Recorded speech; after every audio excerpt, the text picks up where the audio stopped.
আসসালামু আলাইকুম। সামনে ঈদ আর ঈদ উপলক্ষে কিন্তু আমরা সবাই বিভিন্ন ধরনের মিষ্টি খাবার তৈরি করে থাকি। তো আজকে তৈরি করব সাবু দিয়ে একটি মজার ডেজার্ট, যেটা খুব সহজভাবে তৈরি করা যায় এবং দেখতে কিন্তু খুবই সুন্দর হয়েছে এবং খেতেও কিন্তু দারুণ। তো চলুন রেসিপিটি তৈরি করা যাক। তো প্রথমে আমি একটু জেলো তৈরি করে নেব। তো জেলো তৈরি করার জন্য এখানে আমি নিয়েছি 1 কাপ পরিমাণ পানি আর দিয়ে দিচ্ছি 1 চা চামচ চিনি আর এখানে দিচ্ছি 1 চা চামচ পরিমাণ আগার আগার পাউডার। তো এইটা এখন কিন্তু নর্মাল পানিতে আমি সব কিছু দিয়ে দিলাম, ভালোভাবে নেড়ে মিশিয়ে এরপর আমি চুলাটা অন করব। নেড়ে চেড়ে মিশিয়ে নিচ্ছি। তো এখন চুলায় দিয়ে দিলাম, চুলাটা অন করে ফেললাম।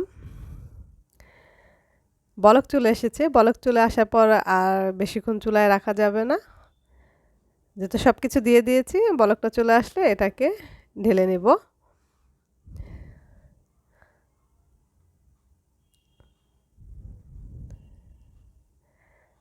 তো জেলো তৈরি করার জন্য এখানে আমি আগে থেকে একটি বাটি রেডি করে রেখেছি, কাচের একটি বাটি নিয়েছি। তো গরম পানিটা দিয়ে দিলাম এখানে। আর এখন আমি ইচ্ছে অনুযায়ী ফুড কালার ইউজ করব। এখানে আমি গ্রিনটা নিয়েছি, এখানে চাইলে অরেঞ্জ বা রেড কালারটাও ইউজ করা যেতে পারে। সামান্য একটু দিয়েছি। তো এটা এখন ওয়েট করব ঠান্ডা হয়ে যাওয়ার জন্য। এখানে আমি নিয়েছি সাবু। তো এই সাবুগুলো আমি এখন ধুয়ে নেব। আর এখানে একটি পাত্রে আমি পানি দিয়েছি আর ধুয়ে রাখা সাবুগুলো এখন আমি দিয়ে দিচ্ছি।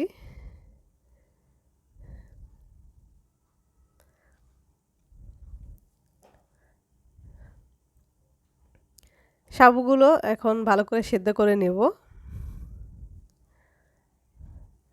তো এখন আমি এর সাথে কিছুটা জিনিস অ্যাড করব।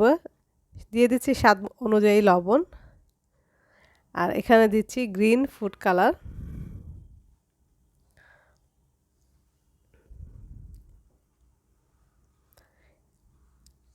এই ডেজার্টটি কিন্তু যে কোনো ফুড কালার দিয়ে তৈরি করা যেতে পারে।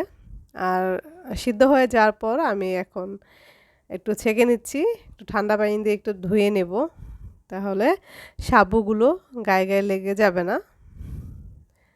তো নর্মাল পানি দিয়ে আমি একটু ধুয়ে নিলাম।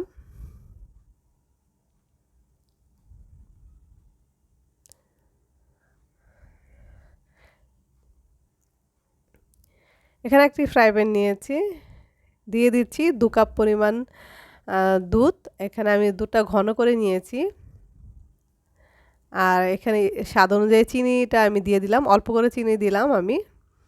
আর দিয়ে দিচ্ছি কিছুটা লবণ। এরপর আমি অ্যাড করে দিচ্ছি 2 চা চামচ আগার আগার পাউডার। তো এখন এগুলো ভালোভাবে মিশিয়ে আমি চুলাটা অন করব।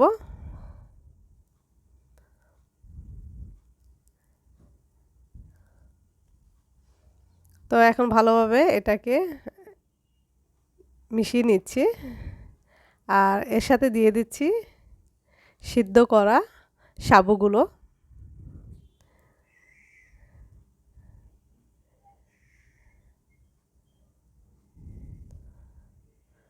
তো এই পর্যায়ে চুলাটা অন করে আমি ভালোভাবে নেড়ে চেড়ে নিব। সব কিছু সিদ্ধ করাই আছে, শুধু জাস্ট বলকটা চলে আসা পর্যন্ত আমি ওয়েট করছি।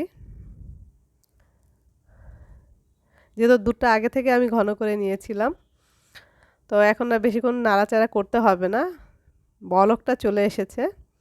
আর এ সাইডে আমি যে জেলোটা তৈরি করেছিলাম সেটা একটু কেটে নিচ্ছি কিউব করে। এটা কিন্তু সেট হয়ে গেছে, ঠান্ডা হয়ে গেছে। আমি নর্মাল ফ্রিজে রেখেছিলাম তাড়াতাড়ি ঠান্ডা হয়ে যাওয়ার জন্য।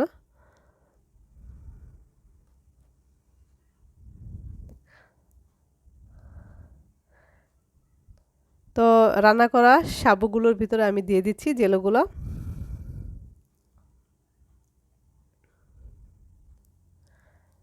তো এই তো খুব সিম্পলভাবে এটা কিন্তু তৈরি করা যায়। আমার এটা রান্না হয়ে গেছে। এটা এখন ঢেলে নেব।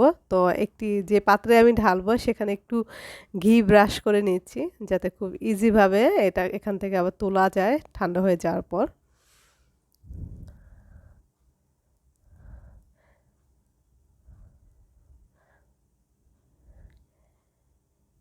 এটাকে ঢেলে আমি কিছুটা ঠান্ডা হয়ে যাওয়ার জন্য কিছুক্ষণ ওয়েট করব, এরপর আমি নর্মাল ফ্রিজে রেখে দেব।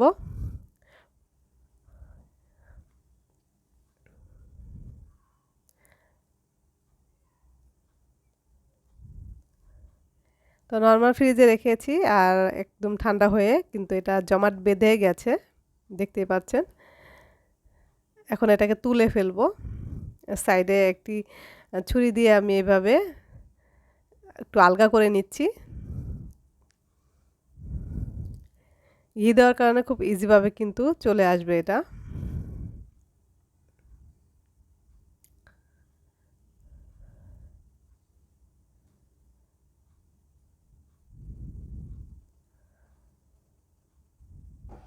তো এই তো খুব সহজভাবে কিন্তু আমি সাবু দিয়ে একটি ডেজার্ট তৈরি করে ফেললাম। এটা কিন্তু খুবই সুন্দর হয়েছে। ঈদ অথবা যেকোনো অকেশনে কিন্তু এটা তৈরি করা যেতে পারে। রেসিপিটি যদি ভালো লেগে থাকে তাহলে প্লিজ আমার চ্যানেলটিকে সাবস্ক্রাইব করে ফেলবেন এবং সেই সাথে একটি লাইক দিয়ে দেবেন। তো সবাই ভালো থাকবেন। আল্লাহ হাফেজ।